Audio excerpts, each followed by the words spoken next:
Okay, so last week we started with the very basics of Python. We started from the very beginning of variables. We moved from there to control structure, if and else, if elif else. Sorry, can you be muted? Bouncing back from maybe one of your speakers. So we moved from that, we moved to loop, we did function last week. And we hope to be using some of these concepts as we move on in this in this journey of data analysis with Python. However, for data analysis, if you remember, you are used to something like, I mean, you started when you were dealing with Excel, you were doing something in a table format. Am I right? Like your table, data in a table format, spreadsheet in rows and columns.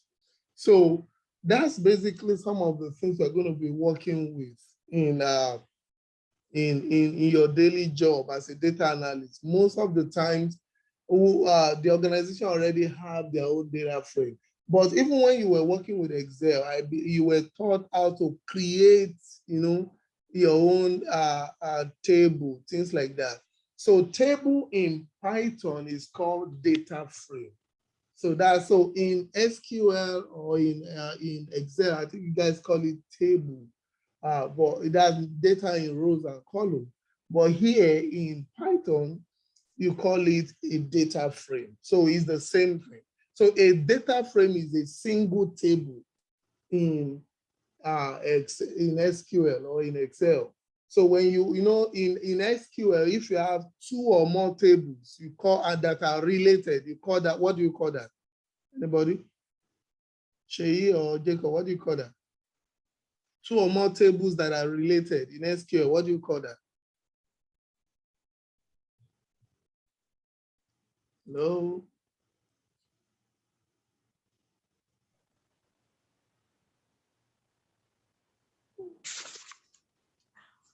Are you there? Yes, sir. You can't remember. Okay, you guys call it database, a database. You said it's a collection of relational tables, like tables that are related. So it's not, so a database just consists of two or more tables that are related. And that was why you were using primary key, foreign key, things like that. Primary key, just a column to uniquely identify a particular table. And you said a primary key in another table is a foreign key. You did something like that. Am I right? Jacob, are you there? Okay. So you did that in SQL. I will need your, response so that we can, make this class interactive. So yeah, I was muted on only. Oh, okay. Yeah. So that's what you do. But in data in Python, that single table is what we call a data frame. It's just data in the same concept. Okay. So Yes.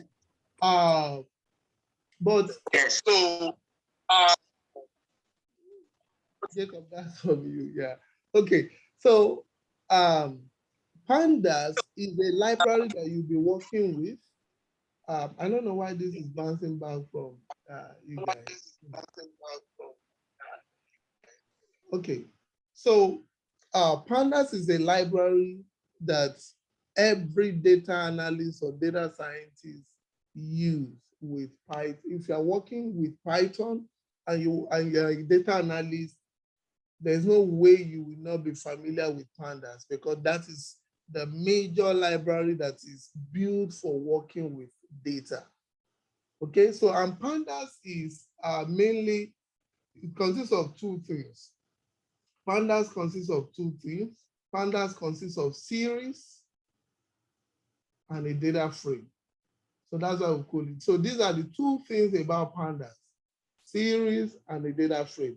And these two things are actually connected. like I told you, a data frame here is the same thing as your Excel table, your table in SQL or in Excel. That's a data frame. A single column or a single row in that table is what we call series. So you can see they are connected. Let me repeat that. I said Pandas is about two things, a series and a data frame.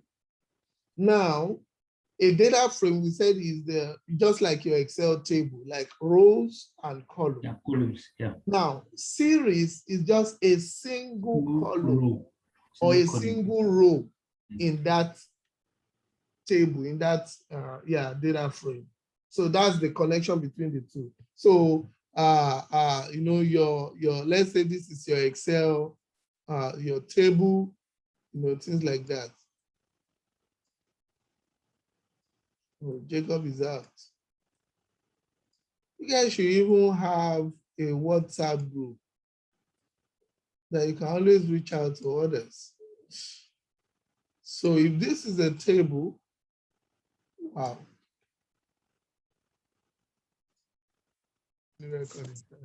Okay, so in SQL, you were taught that creating a table is the job of a database administrator, but you were still shown how to do that. So we just create a simple table just to show you how to do that.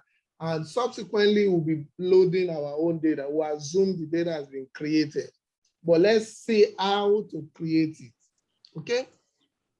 So those are the things we're going to do right now. Please feel free to take me back if you have questions and all of that.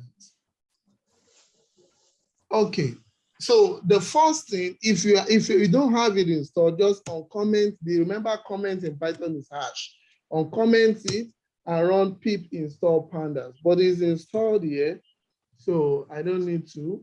And it comes pre-installed with your own Anaconda too. So if it's not installed, this is how you know. If you try to import pandas as PD, what is as in SQL? You were shown this. As in SQL? Yes. I think it's still as now. What is it called? Alice is what was it called? Alias. Alias, yes. Alias. Alias, yeah. Alias The is same thing we are doing here. Alias, yeah. What? I said that's what we call it in SQL. Yes, it's the same thing here too.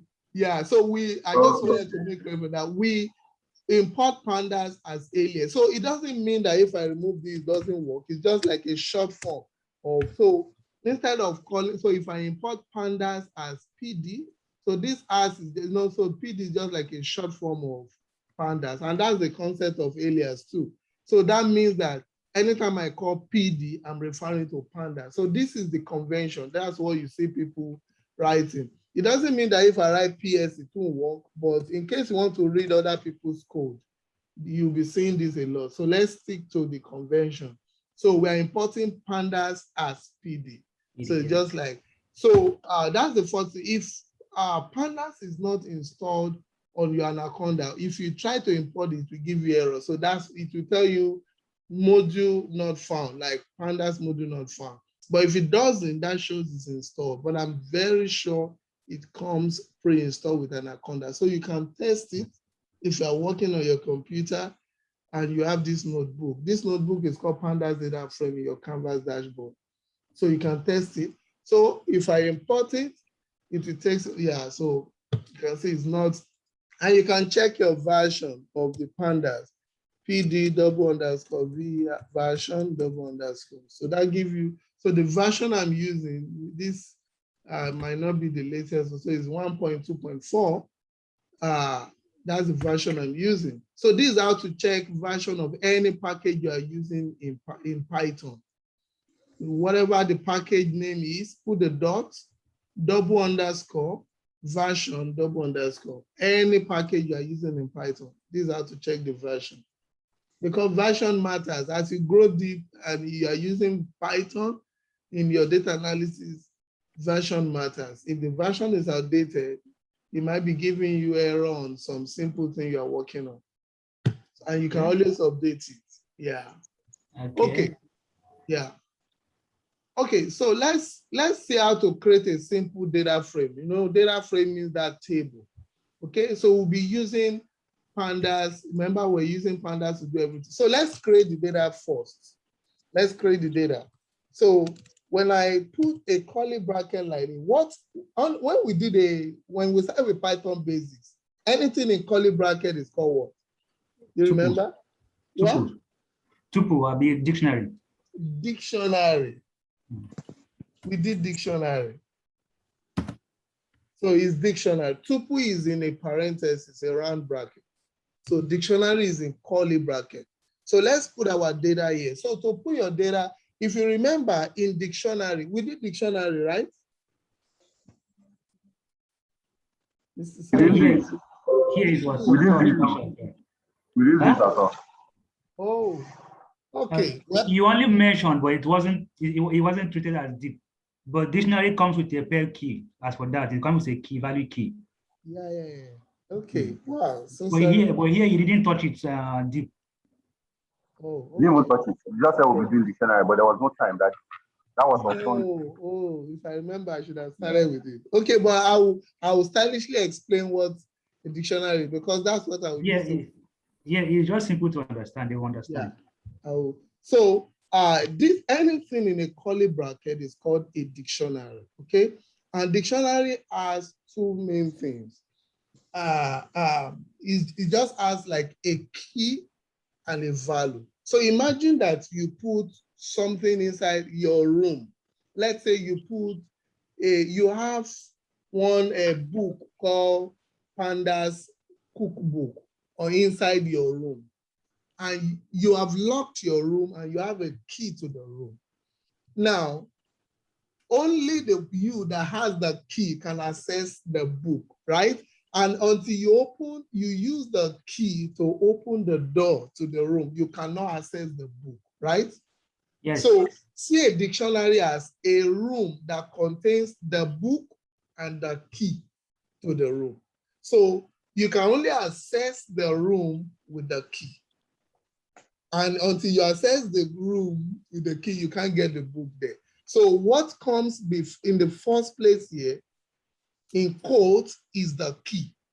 So let's say the key is just, I have a key called name. Oh, sorry. So I have a key here called name, and the value is the book that I have there. Okay, I have another key called let's put this as the name of person. Let's call this Sunday. And then we have another key called location. And the value is, let's say Mr. Sunday stays in Lagos. Okay, and then maybe we have another key called major. And let's say Mr. Sunday studies accounting. So this is a dictionary that has a key and a value. So this is like a room that, this is the key to the room. This is what is inside the room. This is another key. This is another value, what is in the room. This is another key. This is another value. What's in. It doesn't mean that the value can be a number, but the key will always be in quotes. I can put a key as maybe salary. Let's say Mr. Sunday earned $5,000 a month. So that's another value. So why am I using room? Because you can only access the room with the key, not with what is in the room. So that means if I can only access this dictionary with the key. So this is how you know, you can check the type of this data to see. Dict, that stands for dictionary. So we call this a key, we call this a value. We call this a key, we call this a value. But the combination of the key and the value is called an item. It's called an item. So the combination of these two. So a key and value makes up an item. So these two key, the key and the value is called item. Okay, ITEM. So when you say an item, you mean the key and the values. And you can get, there is a way for us to get the keys and the values like this. We can get it. So if I call data, remember I showed you a trick that put dot and press tab. It will show you everything you can apply to that data structure. So for dictionary, these are methods you can apply. I can get the keys. It gives me all the keys. You can see the keys are just the name, location, what comes before the code. The colon is a key. Major and salary, that's the keys. What comes before the colon is the key. What comes after the colon is the value. Is it clear? Yes. Okay. Yes, sir.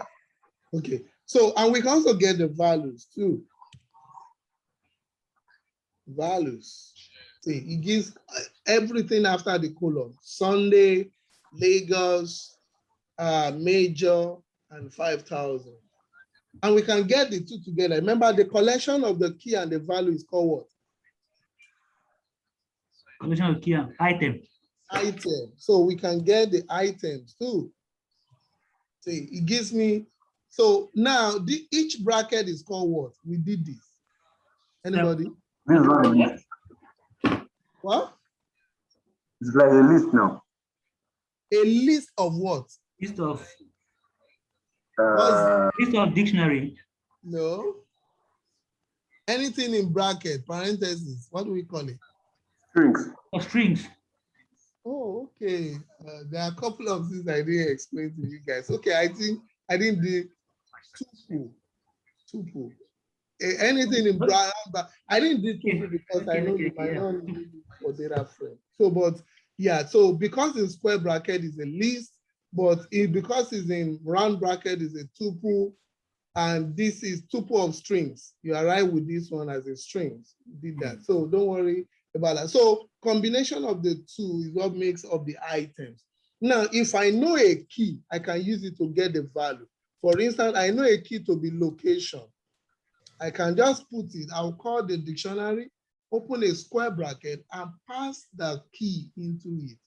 That will give me the location with the value that is stored in that key. So that was why I was using door, that once you have the key to a room, you can access the key. You can access the room. So the key is what you use to access the room. So the key is what you use to access a dictionary. I can't use value if I put value there. So watch, let me put value.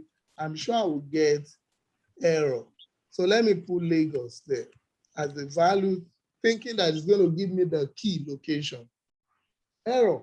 Same thing. You cannot use your book that is inside the room to access the room. Let's say you have a book, you have a copy of it. You can't use the book to open the door. So that's just the same concept. You have to use the key to access the room. That's the same thing. You must always use the key to access a dictionary, not the value. That's that about dictionary. And we can run a for loop on dictionary too. Yeah, we can. We did for loop last week, and I'm sure Otuke, Sunday, you guys are pro now in loop. So if we want to run a loop on dictionary, we can just do for. So because there are two things, we have key and value. We can say, okay, for key or for K, V, whichever one, for key, or let me put K standing for key, V standing for value in the items in this dictionary. That's because I know data.items will give me the key and the value, right? So I'm storing whatever key that this is giving me as K, and I'm storing the value as V. And I'm saying print K, V. That's all. So K will stand for the key, V will stand for the value, you can see. So why did I use 2? We've been using 1 before, but I used to because we know that this is a dictionary and items will give me the key and the value. So you can use 2 if you know this is returning 2 things.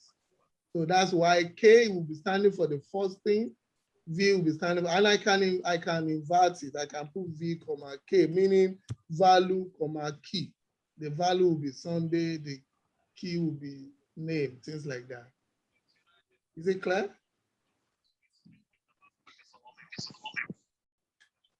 It's a kind of you turn everything in rows, as in columns. You turn everything in column using that. I didn't get. You mean, No, yeah. like, I mean, you can switch them. You can put K, V, because this is what matters. Do you know what this is giving? Data.items. yes, that is the key and the dictionary. And the value. So Value, when yeah. I do for K, V in data.items, K will be storing the key, whatever the key is. V will be storing whatever the value is. So the order I display them is now left to me. If I want them to still be in key and then value, key space value, I can do that. Or if I say V, if I want to put value first and key second, I can switch them. It depends what this one you are just displaying whatever, but this place is speaking key first and value second. But how you now display them is left for you. So if I do them this way, it will be key and the value, key and the value. Is this clear to everyone? Yeah.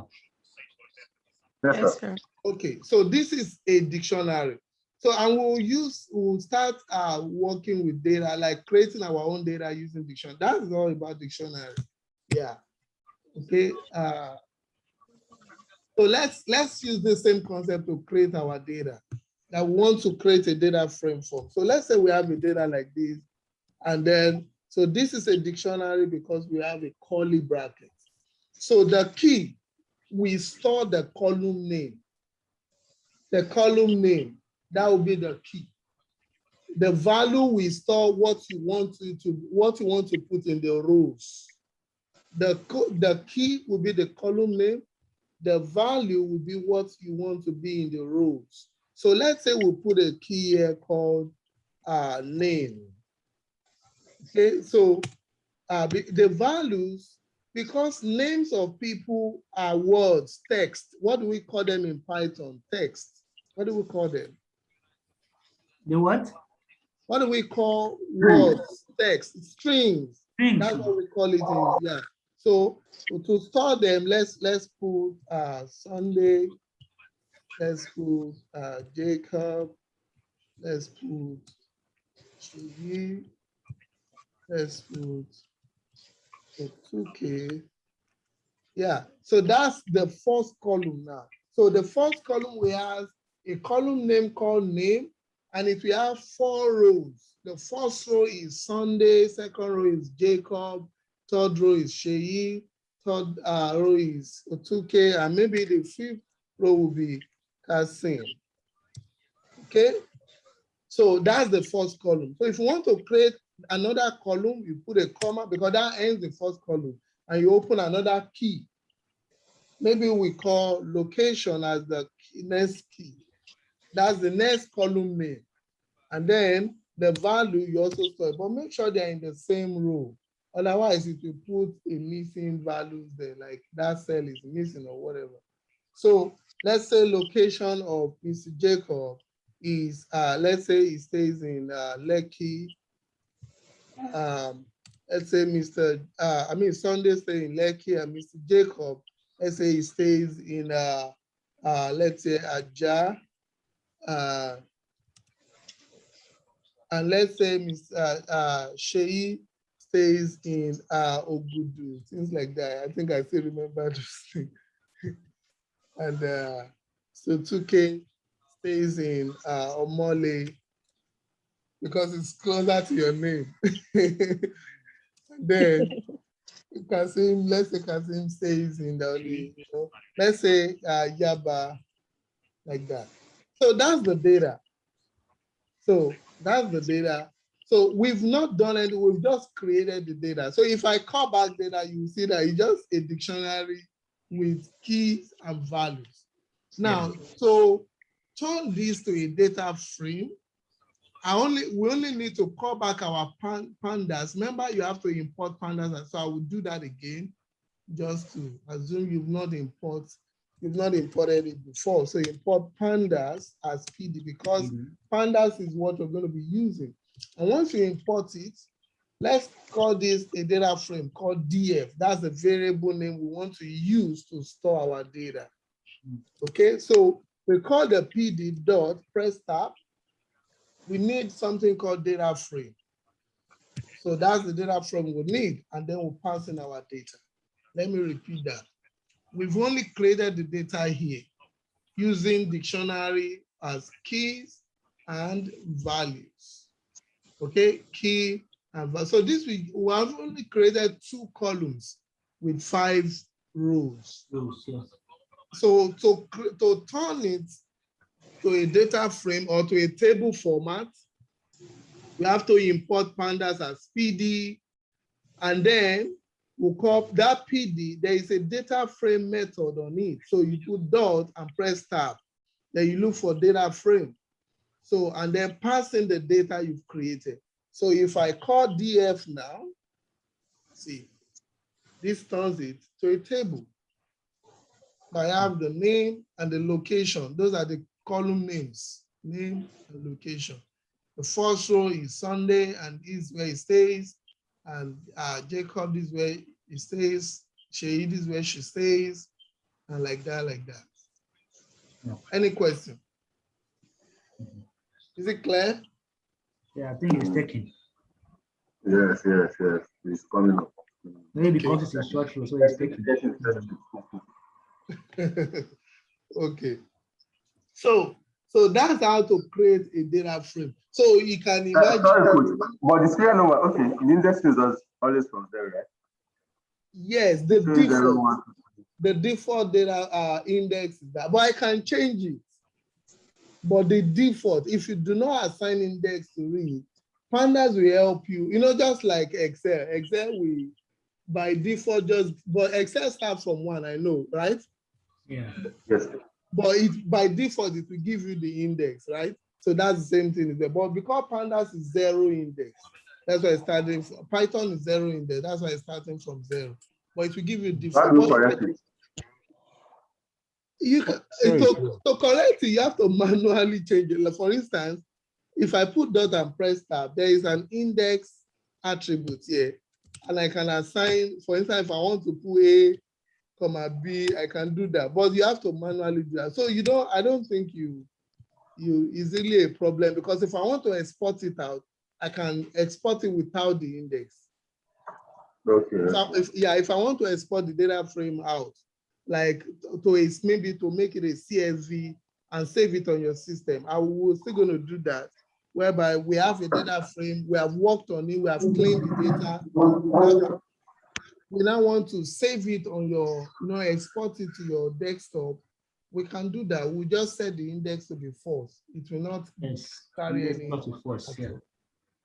Yeah. So if I do this and call DF again, you see, the index has been changed to ABCD. So I can always change the index if I want to.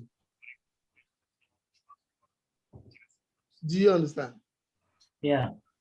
Just that this index has to be on the same number of rows. So imagine I have 100 rows. Typing this out will be painful, things like that. But that's how to change it. So this is just a simple way of creating data frame. So, and like we said before, this is not really your job. This is just for experiment to see how they create a data frame. Most times, in every organization already have their data. They already have their data storing somewhere, and that's why we're going to, by the time we end this class, we'll be connecting your SQL from Python, because we know most organizations may already have their data in a particular database. Yes. You get, so yeah, but this is just how to create it, things like that.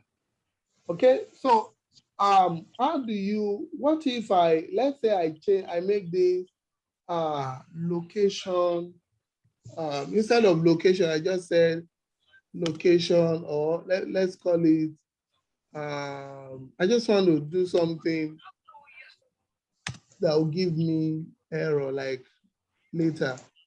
Let's say location rep, and I put space in between. So, so what if I want to, how do I get a single, suppose I want to get a name, like how do we retrieve data in the data frame? How do we retrieve? Suppose I want to get all, this might be trivia here because this is a simple data frame. You can all see all the names. But suppose I even want to know, maybe this data is big. I want to know the columns and all of that. I want to know the data stored in the name column. I can do that because putting, call the data frame name in a square bracket, just call the column name, called name. If I do this, it gives me everything stored inside the name. So this is one way to retrieve. There are two ways. You can use a square bracket like this, and you can use a dot. You can use a square bracket, and you can use a dot. Okay, so if I want to retrieve everything in location rep too, I can do that. That will give me everything under location rep. Now, let's use the other method, dot. So if I use df dot name, so if I want to use dot, the column name will not be in quotes. If you're using a square bracket, you put the column name in a quote inside the square bracket. But if you're using dot, once I just do df dot name, it gives me. So if I can't put quote, if I put quote, that will be error. Yeah. That will be error. Yes. Invalid syntax. Syntax means there's a problem with the code. Yeah. So if I'm using dot notation, you don't need code. However, this using of dot is limited. And this is what it's limited. Yes. And let me show you. And that was why I purposely made created changes. So let's do this. Let's do it for the second column. Location space rep. Error. So it's limited in the sense that you can only use the dot if the column name doesn't have a space. Space, okay. If there is a space in between your column name, you cannot use the dot to retrieve what is inside that column name. So, but you can use the square bracket. This will work, always work, whether the name has no space or it has, using a square bracket and putting the column name in quotes will always work. But this is fast. However, it cannot take column name with spaces. I don't know if this is clear. Yeah, it's clear. So even in SQL, okay. SQL too. Okay. And in SQL, you can use backtick. Yeah, you can use invited escape. Yeah, so that's the backtick. Yeah, so you can use that. But here, no, you can, except it's inside a square bracket in quotes. Okay, so but suppose you have this, we can rename the column name. We can. So let's see how to rename. Suppose the column name you don't like it, you want to rename that. You have to, there is a method for us to do that. So we call a data frame, put dot and press tab. So we have a rename method that can help us. Okay, so this rename method will help us that, but we need to specify in this rename method that we are working Do you remember I brought out this documentation? Anybody? Do you remember? I think a tab. Yeah. Press a tab. Tab. Yes, shift tab. So we only need to specify the column. So once I put your cursor there, press shift tab, it brings the documentation out. So I only need to specify the columns I want to work with. I'll also talk about this in place. This in place means that if it is always by default is false, that means it doesn't save the result of whatever I'm doing. Yes. But if I set it to be true, it's going to affect the change in the original data that I'm working with. So I don't normally encourage people to do it, because if you do, it will change the original data you're already working with. And except you reload this notebook, the data has been changed. So what I encourage is leave it as for, just assign whatever thing you are doing to a different variable name, so that you can still have access to the original data. Yeah. So I mean, it's your choice, but I will encourage you not to set to a place to be true. If I do, it will change the original DF from here. It will change it, except I rerun this cell again. So that will mean if I need the original data, I may have to be going back every time to rerun this stuff, so which is not right. Okay, so let's rename. We said we want to work with the columns. So we just specify the columns, that we need the columns. So columns equals to, so open a dictionary. In the dictionary, the key will be the original name, which is in this case, location, space rep, and the value will be the new name, which is, I want to put location underscore rep, or I just want to make it location. That's all. So if I save this to a new, to maybe df1, to a new variable name, so that I can still have access to df. If I call df1 now, see, it has been changed. But if I call df itself, df still has the original one. Okay, sir. What if we try this? We said df, and then we put a bracket and put location first, and then call the old column wrong. Will it still Like without columns, right? Yes. So I would tell you that it won't work, and it's not a good idea if it does, because there are different arguments inside this method: mapper, index, column, and you didn't specify which one you are. So it's confused that are you talking about wrapper or index? So even if it works, if you want to go deep, you will have a lot of a lot of trouble with that kind of method. I mean, that's the method a lot of people use. So it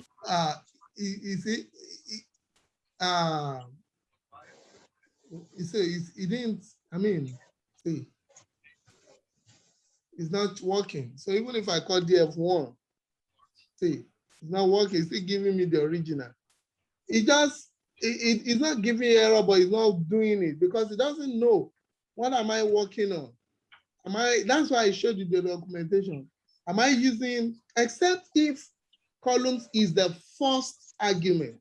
If column is the first argument, it will by default think that what you put here, you are referring to the first argument. Okay. Do you get it? By default, it will think that, and people do that. However, they run into a problem when what they are trying to do is not the first argument in that method. That will not work, or that will give you error. But if it's the first argument, it will work. You just think that's how it works, but no, it doesn't. It's just assuming you are referring to the first thing inside that method. But in this case, mapper is the first thing. So a mapper does something different. So, and the argument you need is the third one, column. So you have to specify. If you don't, it's not going to work. In fact, for some code, it will give error. Yeah. Though I don't know if that makes sense to you. Yeah. But if I do this specify now, it works. You can see. Any question? All right, let's move on. Sunday, are you clear? Shay? I see. Yeah. Okay. All right, so that's how to, so what we've done so far, we created our own data frame. We said you might decide to change the index, .index, specify the index you want. And then we said you can retrieve the data but in a particular column using two methods called the data frame. I put a square bracket, call the column name in quotes, that will give it to you. And he said you can use a dot, but the dot will work if the column name does not have a space in between its name. If it does, it's going to give you error. So is that you stick to the square bracket or you rename the column name. So to rename it, we say you use the rename method. We said you should get into the habit of specifying that you want to work with it. You don't need to memorize this. Just put your console and press Shift Tab and click this plus to list everything. And then you can go. In fact, even examples are there. You can see in the documentation. It shows you the examples. So if you don't know how to use it, just scroll down, follow the examples, see the examples. You can see where the same thing I said here. He said that was supposed to calling convention, that mapping, index, mapper, columns, and then I said we highly recommend using keyword argument to clarify your intent. You can see exactly what I'm saying. Highly recommend. So, and they gave examples that, oh, this is a data frame, just the way we created our own data. Column is A, value, the rows are 1, 2, 3. Column is B, rows are 4, 5, 6. If you want to rename A to be small letter, just do dot rename. Columns, in the dictionary, the key should be the original name, the value should be the new name. Key this, and they gave you that. You can see how Jupyter Notebook is very, very interesting, that it can teach you, it can show you, you don't need to memorize anything. Push Shift Tab there. If that method has documentation, they will put the documentation even with examples. They put different examples. You can see where they even change the index, rename the index, using the same strategy.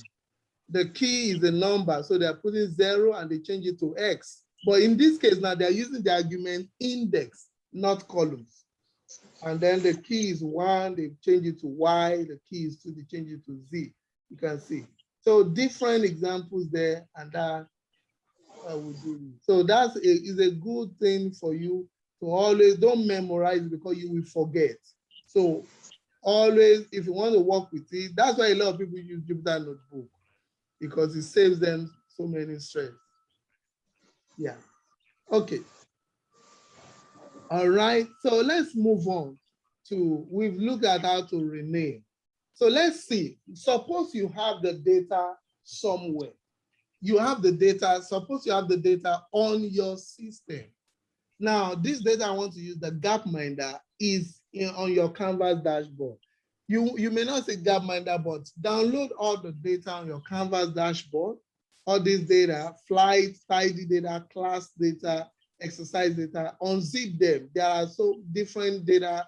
There are different CSV files there, so, or text files. So download and unzip them, put them on your system, and you can load them to your Anaconda, or you can, or if you know the location, just copy the location from your system. Yeah. So let me do one. So I think I have one of the data here. Let's go to class data.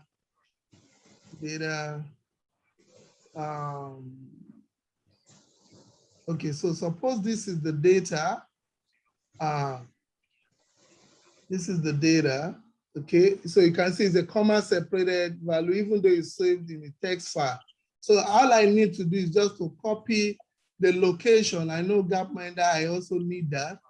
So come to your Anaconda, you have to put, so let me change this URL. Let me uncomment this guy out. So I'll put my URL now. Oh, I created a new.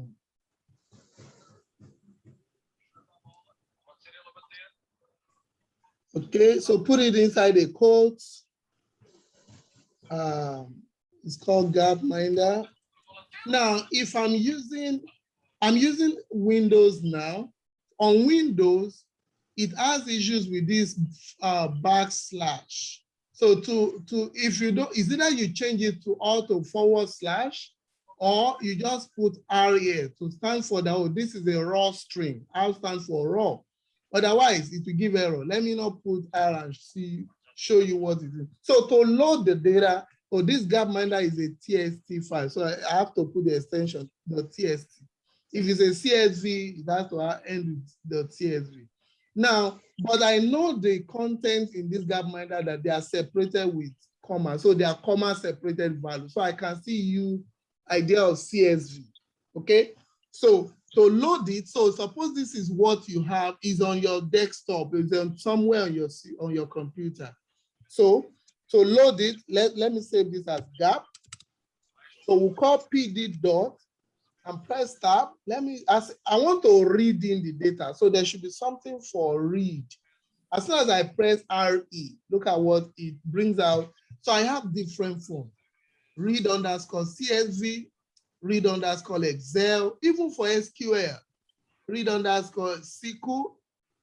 They call SQL SQL or SQL. Read underscore SQL query. We'll be using this SQL query, SQL table when we want to connect with our SQL database on Python. We'll get to that point. Okay.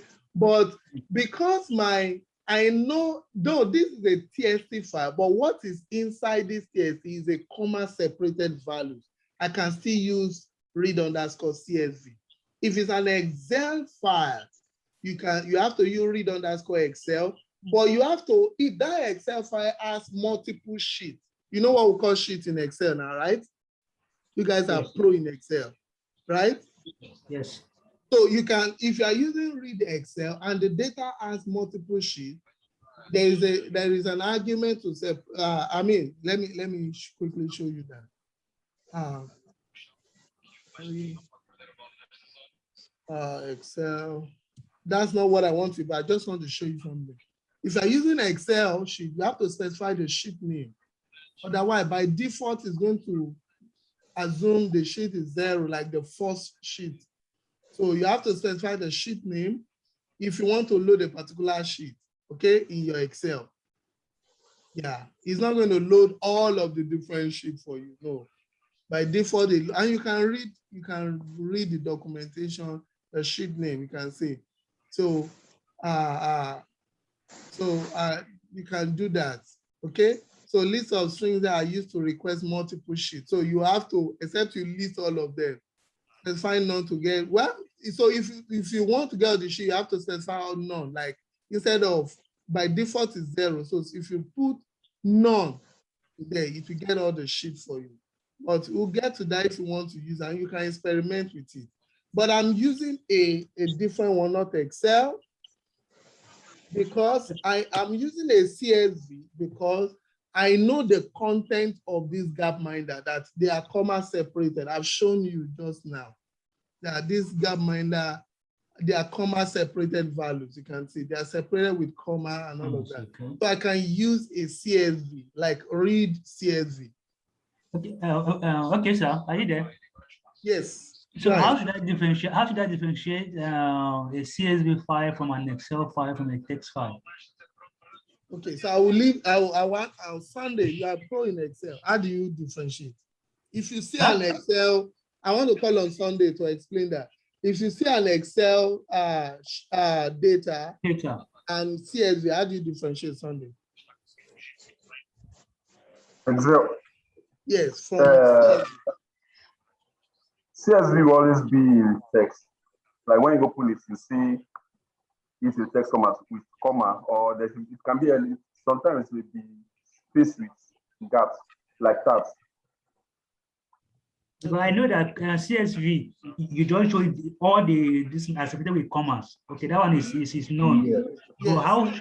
how would I know about that this is an Excel file? Because Okay, so most of the entries are also with commas. So I don't know. okay, so if you, for instance, let me see. Okay, so look at this data. Okay. So if you are saying Microsoft Excel, comma separated values, right? Okay. Yeah. That's a CSV. Okay, look at this one. What do you see? Okay, sheet. Microsoft Excel Excel sheet. worksheet. So that's an Excel sheet. So if you open it, it's going to end with .xls. Okay. Do you So get? the XLS is an Excel file. Okay. Yes. So and when I open this read Excel, it says something like that. Shift tab under sheet name. You try to see the extension. It explains .sls, SLSX. These are Excel extensions. These two are very common. So once it ends with these two, I mean others are there, but I'm very familiar with these two. Then this is an Excel file. So the extension should be what it should give you an idea. Do you understand? Yeah. Okay. All right. So this is a CSV stuff. So I will just pass in the URL, but I will get error here, and I will show you. I'm trying to explain why. So I'm telling you that for Windows system, it reacts to this backslash. Is either you manually change this to /. So okay. So for Windows system, it reacts to this backslash. So it's either you manually change this to / or you put R here to mean that I'm referring to a raw string, that this is a raw string. So don't pay attention to the backslash. So if I do this, this will not give error. Except that my name, I put gapminder.txt twice. That's why. So let's see, what's the error now? So,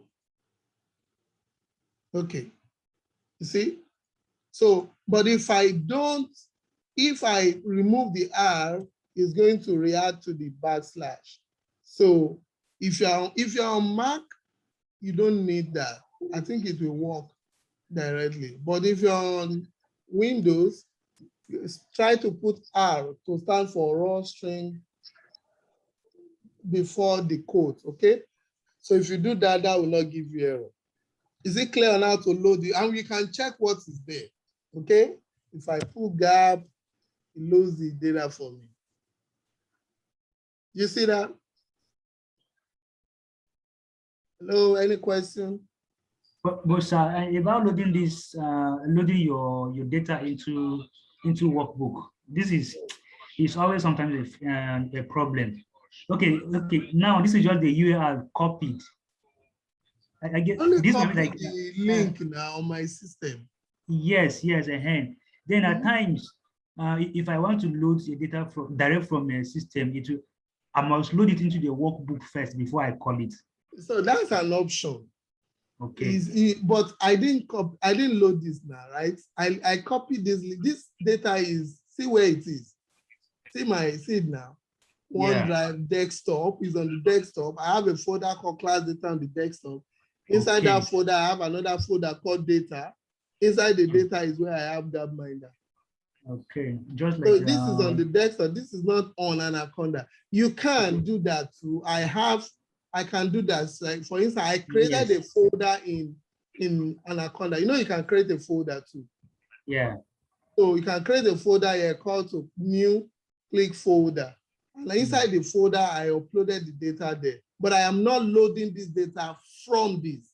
If I want to load it from Anaconda, I don't need to specify all of these URL. That was this one before. That was what I was doing here before.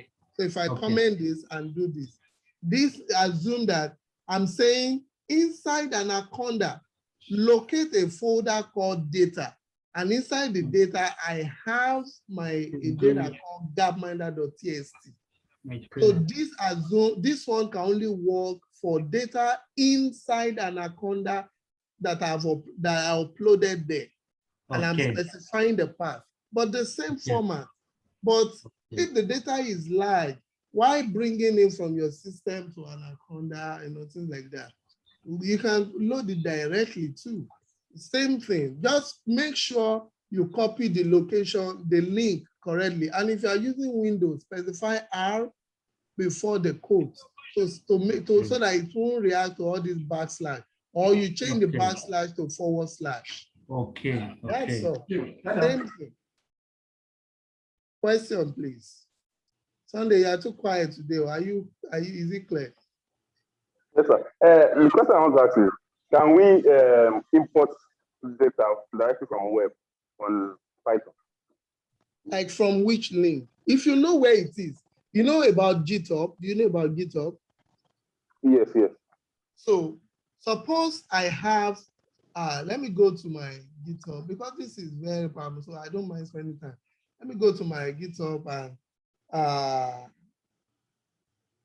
and let me just do GitHub. Okay, so this will take you to my GitHub. So suppose I have a data in this GitHub.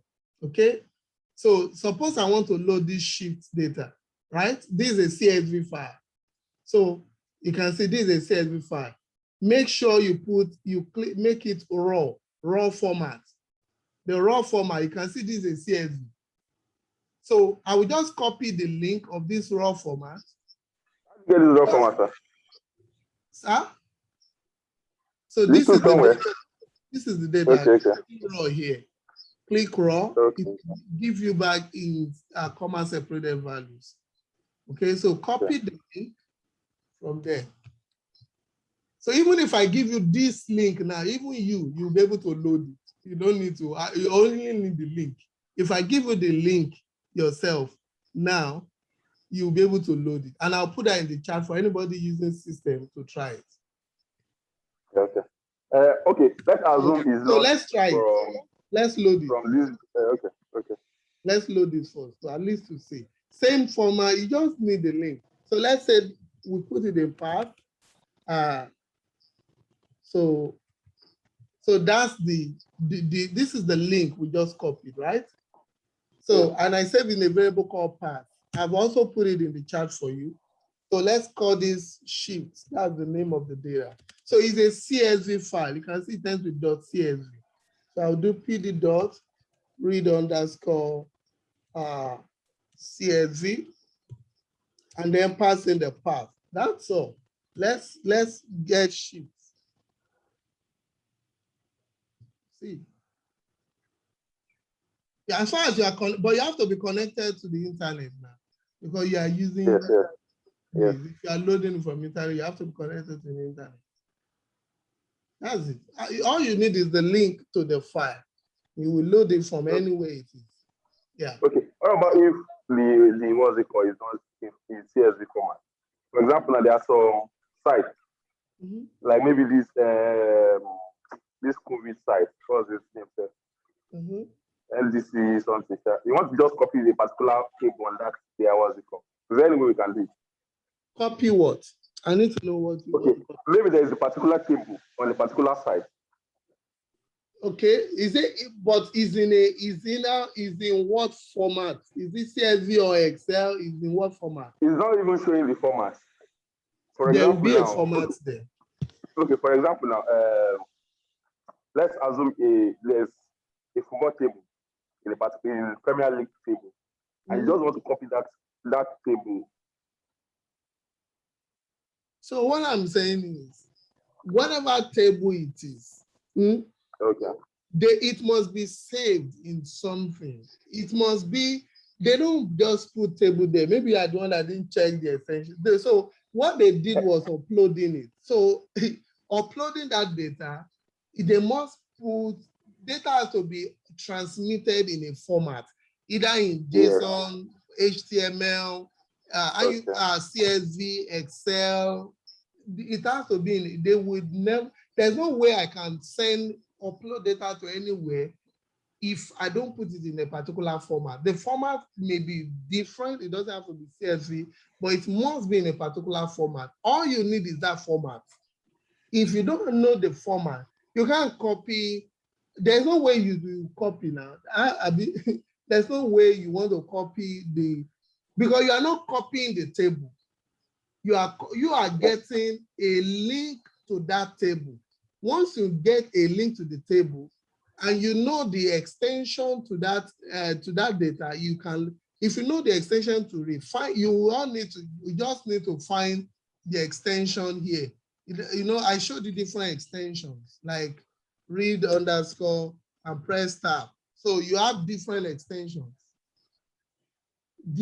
So all you need is that extension to that table. Yeah, there is no way you will be able to load the data here if you don't have a link to the data and if you don't know the extension there. But I'm very sure, I mean, if you have a particular data you're in front of you, can share your screen. I will show you that they actually save in a format, and except they do not declare the format. The format most times is usually they want you to be able to download the data. So most of those data, there's no way you can download it. And so that's why they But didn't the only way I used to do it on Excel is I'll copy it and paste. You will copy the data and paste inside Excel. Yes. Well, maybe when you share, when you have, do you have the kind of data you're talking of? Do you have it? And you want to share? I'm still from my phone. Oh, okay. So you know some. Maybe tomorrow. Yeah, no problem. So if you can share it, we'll see. Because copying it is like you are copying values. You are not are you copying the exact table?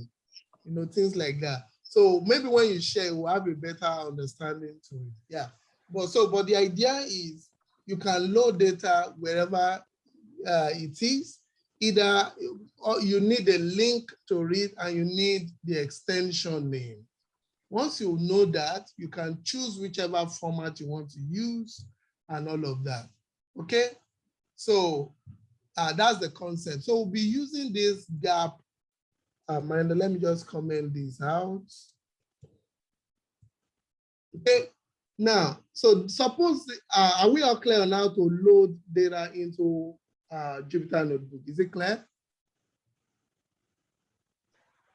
Yes, sir. Okay, good. Now, but displaying it, you can see that this data is about 10,000 rows. And Jupyter Notebook is trying to, it tries as much as possible not to display everything. Because when I call the name, I'm saying display everything. It tries as much as possible to give me the first 5 and put ellipses, ... to show that there's something inside, but I can't show everything, and then it shows the last 5. Because otherwise, your whole screen will be filled with the data.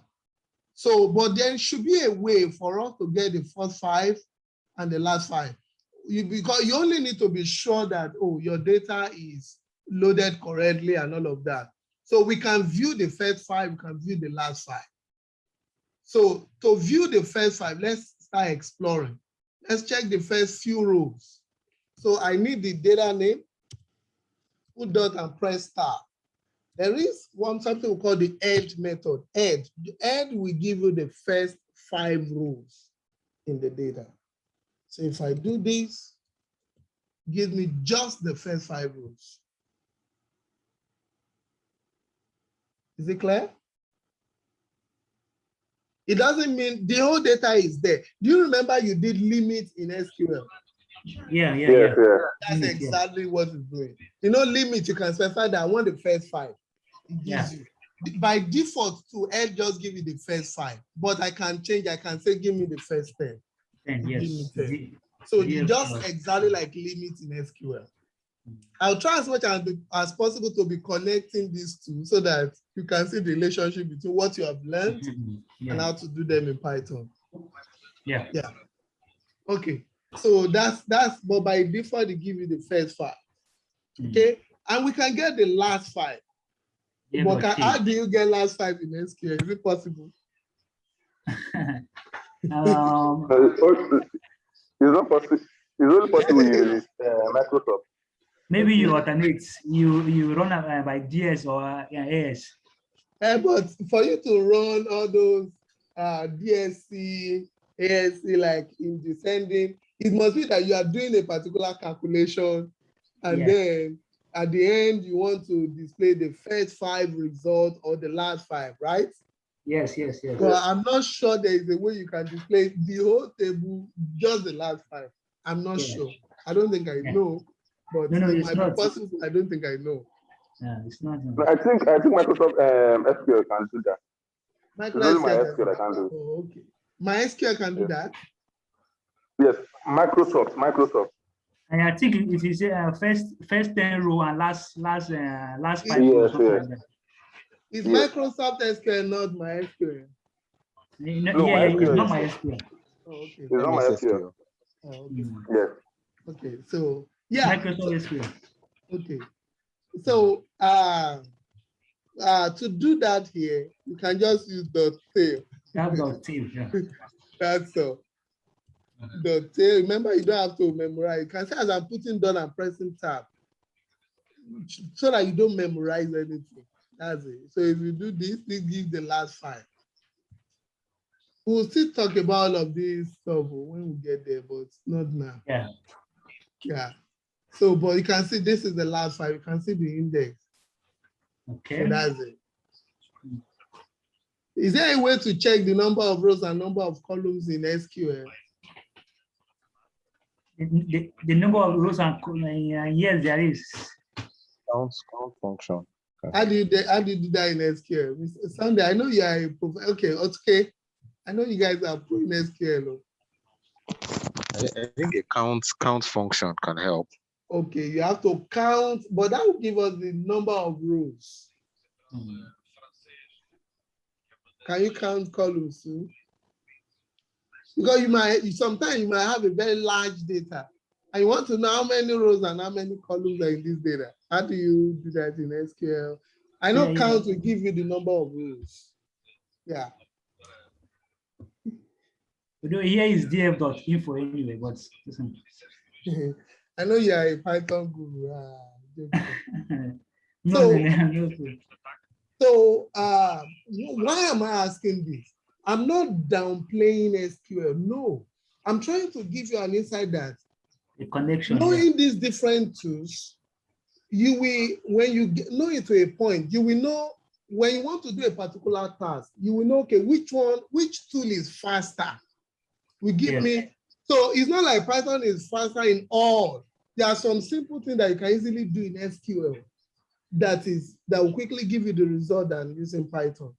And Python has its advantage. So also Excel has its advantage. Yeah. Do you get? So so I'm just trying to tell you, for instance, now, instead of disturbing myself, if I want to know the last 5, I know I can easily do all of those kind of things in Python straight. And checking, knowing the number of rows and number of columns are things I can easily do with Python and all of that. I only need to do shape. It gives me the first number here, give me the number of rows, and the column. Last number give me the number of columns. Is it clear? Yes, it's okay. It's okay. Yeah. And if the columns, let's say you want to display all of the columns, you can, there is a columns attribute too that will give you all of the columns. It will list all the columns for you, so you can inspect them. In case there are many, you can inspect them. Was there anything wrong with their names, all of that? If it is wrong, you can rename. We've done how to rename. So shape will give you the dimension of the data, and the columns will give you the column names. Yeah, that will give you the column name. So And Jacob mentioned something, info. So the info method will give you more information. Like you want to know, have information in your data, what data is missing, how many rows.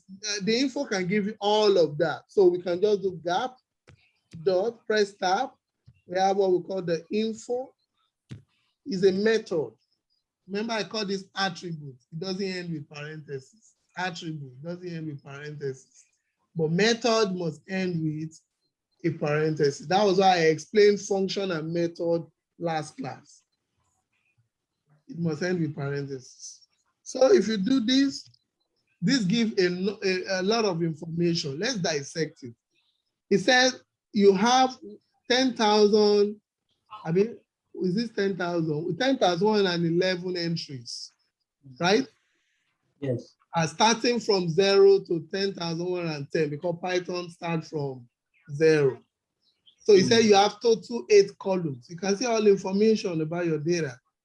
And then it gives you each of the column. It tells you the data type, object. Object means text. Text. Yes. That's what object there means. And it tells you out of the 1011 is not null, meaning there's no missing value in country. Year is an integer. Forget about the 64. The 64 is just like the bits, like 64 bits. You don't need to worry yourself about it. So, but the main thing is the int, saying is an integer. It stores integer values. And it also not have missing values. Okay? Because this 10,011 is same as 10,000, so it's no missing value.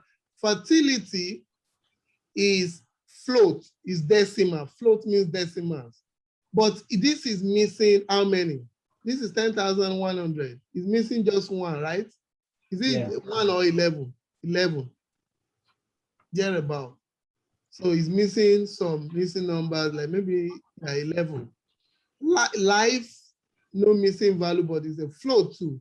Population is missing some because it's not equals to 10,011. It's 10,108. This is 10,111. Child mortality. So you can get all of the information here for info. But if you don't need all of these at once, you can dissect them like shape, give you the number of rows and columns. Columns give you the column name. This will also give you the column names one by one. Okay, things like that. I don't know if you have questions on this. Do you? Is it clear? Yeah, it's taking.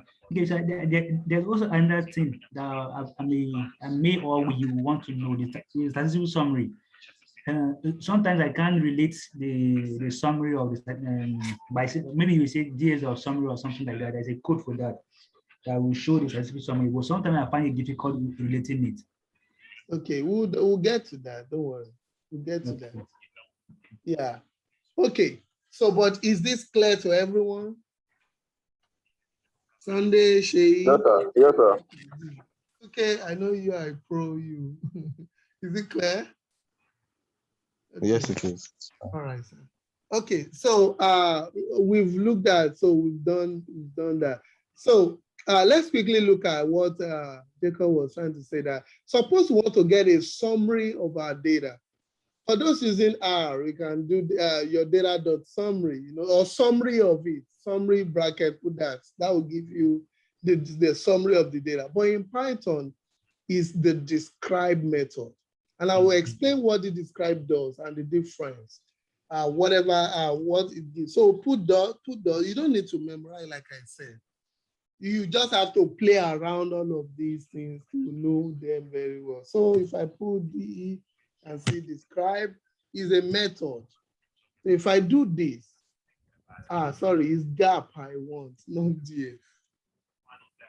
I've loaded another data from. So now, by default, this describe will not give you description of column that are non-numeric. Like country, there's no way I can get some information about country in terms of mean, because this describe is giving you the count, the mean, standard deviation, minimum, maximum, the first 25%, that's the lower quartile for those who do statistics, lower quartile, that's the first 25% of the data. And 50% is the median, 75% is the first 75% or the last 25% of the data. So that's what all of this means.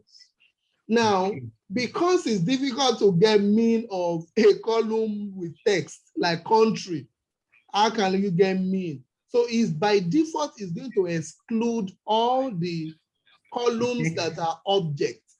That's for, in this case, you only have two, region and country. You can see they are not there. Okay. You only have for the float and the integers, year, fertility, life, and all of that. Okay. By default, it's going to exclude them for you because you cannot find their mean or standard deviation. It's not, it doesn't make sense. But if you say, no, I want it, there is a way to do that. There is an argument here called include.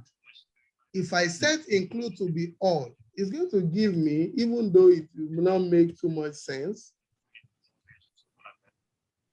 See. So it's now giving none, non-value, non. So you can see, because it can't get, you can see mean of country is NaN, all of the standard deviation NaN. Now for year now, you're going to be having none in some stuff. You can see region too.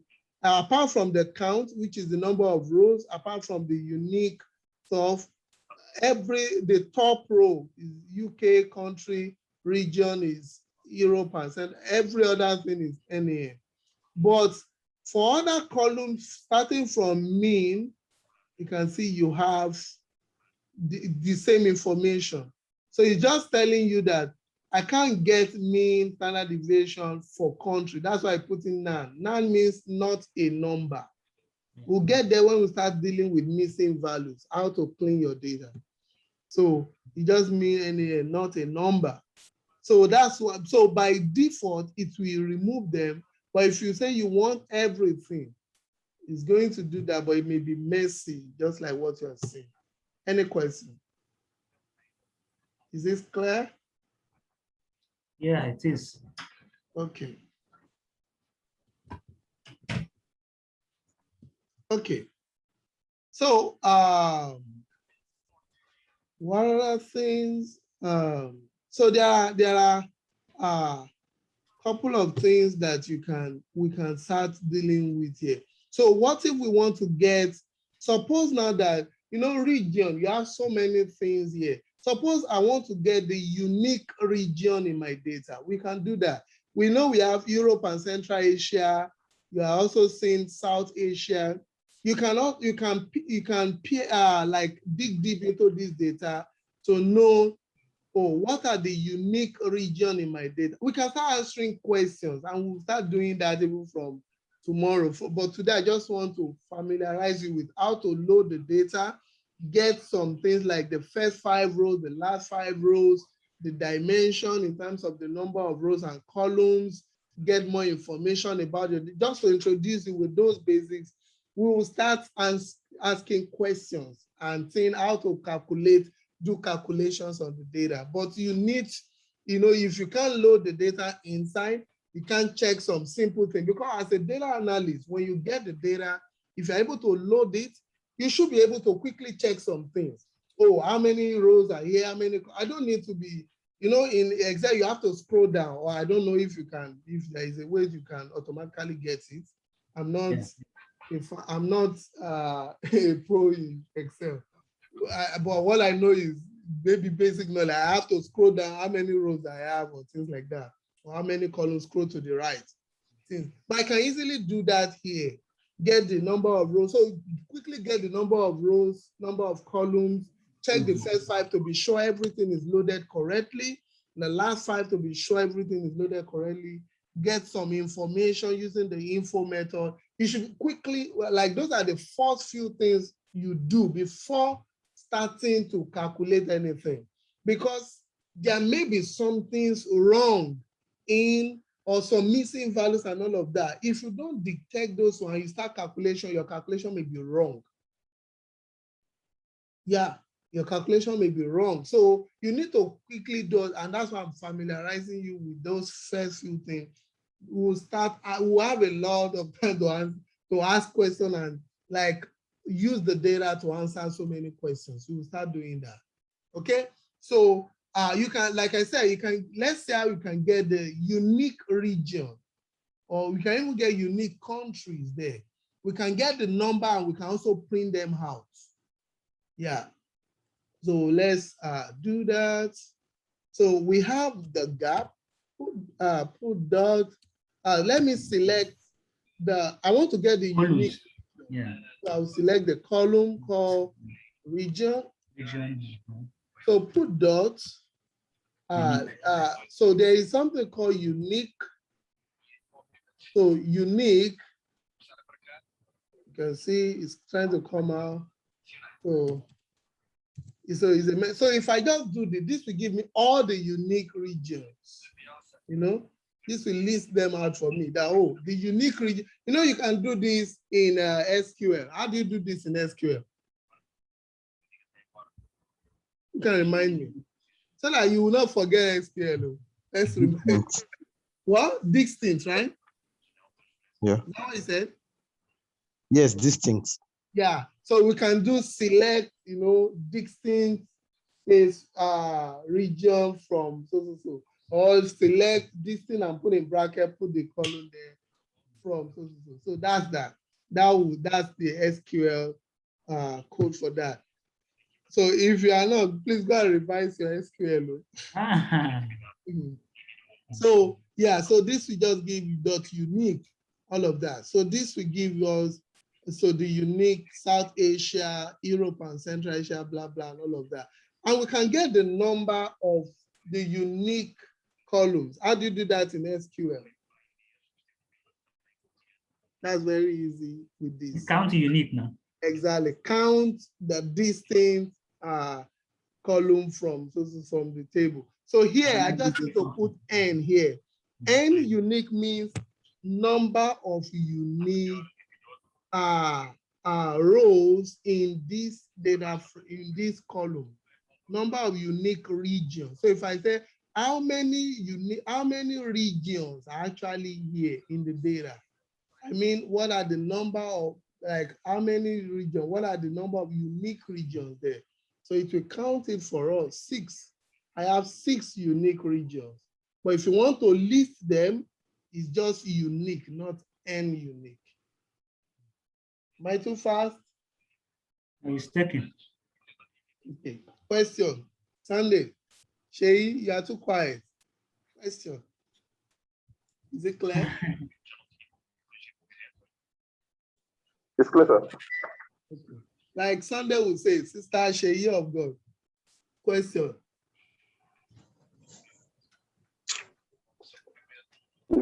It's fine. Let's move on. It's fine. Okay. All right. Let's start the year of God talk. But I noticed that you did not import numerical Python. That is NumPy, and you are still working fine with this. Well, NumPy is another library, and Pandas is built on top of NumPy. So the reason I didn't touch it is because NumPy is mainly for math. It's called numerical Python. It's for calculation like matrices. It has a lot of function. Or for someone like me whose major is in, like I focus on AI, so I work with images and text. So I use it a lot. But for you will be working with, most times what you are working with is in a sheet, Excel sheet, tables like that.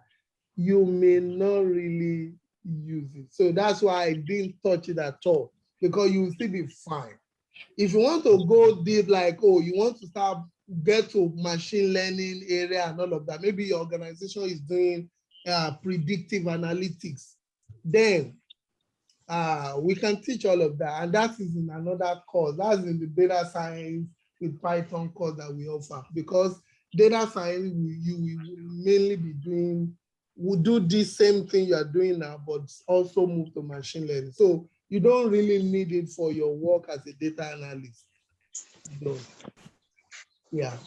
I would love to enroll in that data science this thing. Yeah, you can. There's a course coming up soon. I think next month. So if you want to find, yeah. Okay. Um. So that's that. So let's see what else we can get. So you can try the same thing for the year and the country. Things like that. You can do that. So um let's see. I think I've taught you how to select your columns using square bracket and the dots. You can do that here. Now, let's check. There are NaN in the data when we check this, but we don't know how many columns, like we don't know how many. NaN stands for not a number, and it's an indication of missing value. It means there is a value missing in that cell. So anywhere you see NaN means there's a missing value there. But we don't yet know how many rows in each of these columns are missing. Like, I don't know how many rows are missing in fertility, in child mortality. I don't know how many rows are missing. You get? I mean, I know some of you are gurus in Excel, so Sunday should be able to do that one in Excel to count how many rows are missing in each column, right? Sunday, you didn't answer me that. This man is speaking on me. In Excel, I think you can know, but I don't think you can count. Okay. All right. No, so we can easily do that here. So we just specify the data frame name, put dots, press tab. So if you want to ask question, you start with is. Okay, so if you scroll down, there's something called is NA or is null. These two works exactly the same. So let me pick is NA. So it's a method. If I do this will just give me my data frame in true or false. So any cell or row that there is missing value, it will say true. If there's no missing value there, it will say false. But this will be messy. You can see false, false, false, false, true, true, true in some places. But we can get the number. So why do I first show this? I need to show you this because in Python treats false as 0, true as 1. I don't know about Excel. I don't know. Yeah. So false means zeros in Python or in other languages, not just Python, other programming languages like that. So false is 0. It treats false as zeros and true as 1. So if you treat false as 0 and true as 1, that means if I sum all the rows in each column, it's like 0 plus 1 plus 1 plus 0. I can get the total number of missing value because true will be treated as 1. False will be treated as 0. I don't know if what I'm saying is clear. Is it? Yeah. Okay. So if I do dot sum, this gives me this sum each column. And it tells me there are 11 rows missing in fertility. There are 3 rows missing in population. There are 901 rows missing in child mortality and over 1,000 rows missing in GDP. So these give me the number of rows missing. So you can use this to do your analysis. Remember what we are doing is analysis, data analysis. So this can create a report. You can start picking out these. Obviously, you can't use Python generic report, but you can use the results you're getting there and create the report. I don't mean dashboard when I mean report. Okay. So you can use all these things to create the report of your data. Oh, in this data, this is the number of rows, number of columns, this also number is missing in each of these. You can quickly do that. Okay, so this will help you make your work faster if you are switching between tools depending on what you want to do. So this will give us the number of rows. Later we'll deal with how to deal with these missing values, how to deal with them, how to undo them. But that's not our job in today's class. Okay, so that's that about that. I don't know if you want to move further today. If you want to move further, I can go on. But if you are already, I mean, if your head is not hot by now, I can go on. Should I go on? Is it clear? Yeah, let's also check the sum of missing value by multiplying this by 100. Let's see. What do you mean? But Percent? sum multiplied by 100, star 100. Why do you want to do that? Maybe you'd like to check the percentage of missing values in case of dropping them. So if you want, well, if you want to do that, so you are saying you multiply by 100, but if we just leave it like this will make sense. But you have to divide that by the entire number of rows in the data. And I've told you the rows in the data is nothing from shape. Shape gives you rows and column, but the first value gives you the rows. So this gives you percent. Okay. The data. Okay. Yes. So yeah. So that's yeah. That will just give you that. Okay, so but if you without the percent, you can just sum them together, and that will give you the number of rows missing in each column. Is this clear to everyone? Yes. Sunday or 2K, is it clear? Okay,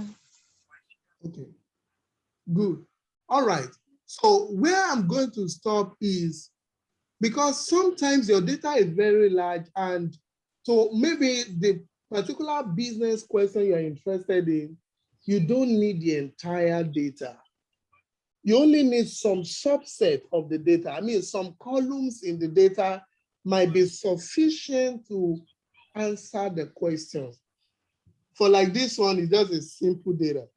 Most times the data you'll be working with can have more than 100 columns, can have more than 50 columns and large rows. But so suppose you don't need all the 50 columns. You just need maybe, based on the question you want to answer, you have seen the column that you might need. How do you select these columns? We can subset it. We can select those columns and save them in a simple data frame.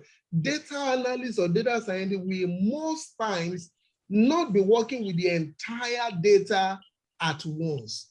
Most times your analysis will involve you breaking down the data into smaller pieces to the ones you need. That's basically what you'll be doing most times. I remember when one of the projects I did while at the US Department of Energy, though it was text, it was involving, if I can remember, those texts was involving like over 5 million rows and so many columns. Obviously I don't need all of the columns at once. So if you don't know how to start breaking them down, it will be very slow, and it will be you will spend a lot of time because you have to be working with the whole table, the whole data at the same time, and then like that. So most times we'll break things down, like, oh, just select the number of columns you need and save that in a separate data frame and start working with that smaller portion. And you can break them down. Maybe like tomorrow we're going to work with some data. Maybe I only need my question only maybe I have a column here that has gender, males and female, and I only need the female part in those people who are just female in the data. We can select just the rows corresponding to females and save that in a separate variable and start working with that. We can select all the males in a separate variable and start working with that. So by the time we start asking questions, these are the things we'll start doing. But let me just show you how to select some portions of rows and some portion of columns that you might need. Okay, so to do that, we use what we call loc and iloc, LOC and ILOC, LOC and ILOC. So location and index location. Yeah, so this is mainly for location, yeah, and index location. So I will tell you the difference. I will only explain loc, and I will still re-explain loc tomorrow, and then give you the difference between it and iloc. But I will only explain loc today, but I will still re-explain it tomorrow. So suppose, let's check our data again. So this is our first few rows of our data. Now, suppose I only want to get country, year, and population. Maybe I want to answer a question. This data is so large. I mean, I can work with all of these at once, but because this one is small, but suppose you have a large and you only want to work with just 3 of them, the country, maybe the year, and the population. We can subset that. We can say, okay, gap, maybe sub as a variable name. I just use that. I will call on my gap data, do loc, and then put a square bracket. 2 things in this square bracket. So the 2 things that will be separated with comma. What comes before the comma is the number of rows you want. And what comes after the comma are the columns you want to select. Let me repeat that. 2 things inside the loc. After the comma, what comes before the comma, represent the rows, the number of rows you want.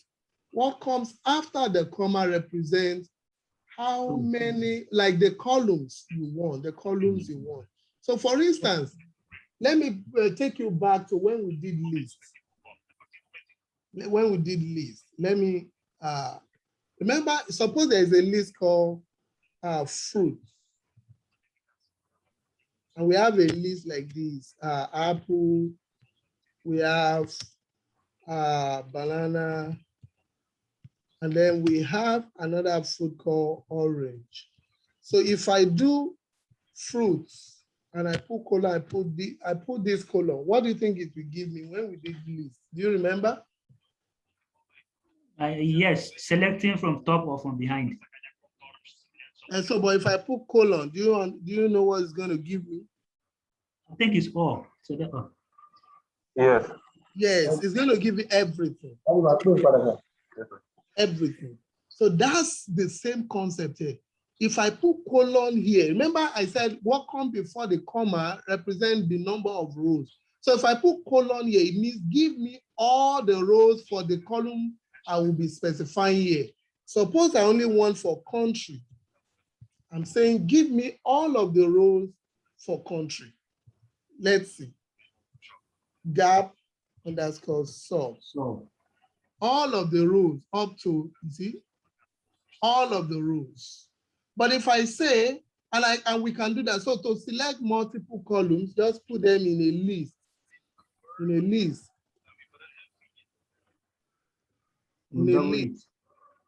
Like we said we want the year, we want the, let's say, population. Okay, so if you do this, you can see this gives me for the 3, about all of the rows. Now, suppose I only need maybe the first 20. I'll give me the first 20. I mean, starting is inclusive, or 20 is inclusive here. It's unlike this one that if I put first 2 or first 3, first 2 that will give me just 0 and 1. It's unlike that list that will just give, that will not include this one. This loc is inclusive. So if you say colon to 20, it's going to include 20.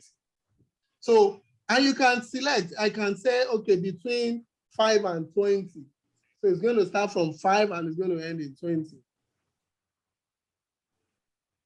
So loc can help you select all of the different rows and the different columns you want But look, you have to specify the column names. If you want a single one, just put just a single one in code. But if you want multiple columns, you have to put them in a list of and specify all the columns. This is similar for if anybody is used to R, this is similar to the select if you are using if you are using with R. I mean, R has a select argument and Python SQL too, you know, you can select, but in SQL, can you specify the rows, the number of rows? Yes, you can specify using their keys. Are you sure? Yes, using their primary key, you can say where this is equal to this, where that particular this is equal to. But that's I don't think you can select the numbers no, of you rows. cannot. That will only give you a single value, like a single row that, okay, single. where this is Afghanistan, that will give you for maybe for all Afghanistan. Yeah, maybe when Afghanistan is 1. You get, the so index is 1. exactly. So, well, maybe where you get where country is Afghanistan or this. So if I say, okay, where I think you can do that using or and function now. Or and function. No. So you can't really select number of columns. You can't You can't select. select like maybe 120, the first 20, the last 20. Yeah, you cannot. You can't. Yeah, you cannot. Mm. So, You can only select a particular, maybe you want to select a particular date with here with this particular number. exactly. You can select that particular row. Exactly. You can. Yeah. So you can't do this. Yeah, you can. So this log is very powerful. It helps you depending, you know, because as you grow in your data analysis, you will be analyzing means dissecting data to the smallest piece that can answer your question. That's what analysis means. So log will help you a lot to, make it easy to quickly select the rows you want. Maybe you notice something going on. Maybe you notice something going on from so row to so row, and you want to investigate what is going on there, the values going on there. Maybe you just saw a high jump from so value. Maybe the products, maybe the unit sold. Maybe you have been seeing 20, you just let, and not from maybe from row 100 to row 150, you just saw that the unit sold become 500 or 1,000, and you are wondering what's going.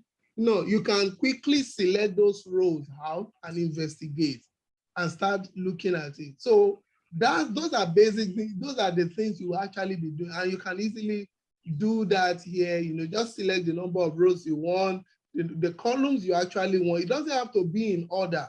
It can be in any form. I can select country, select region, select population, but the order at which I select them here is the order at which it will display them.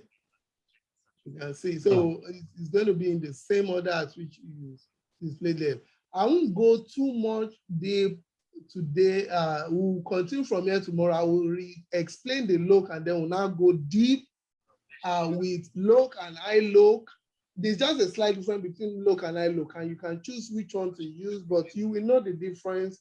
And then we can start answering questions using group by and all of those. So this is where we start asking questions with our data and see how we can do them in Pandas. I don't know if you gain anything today.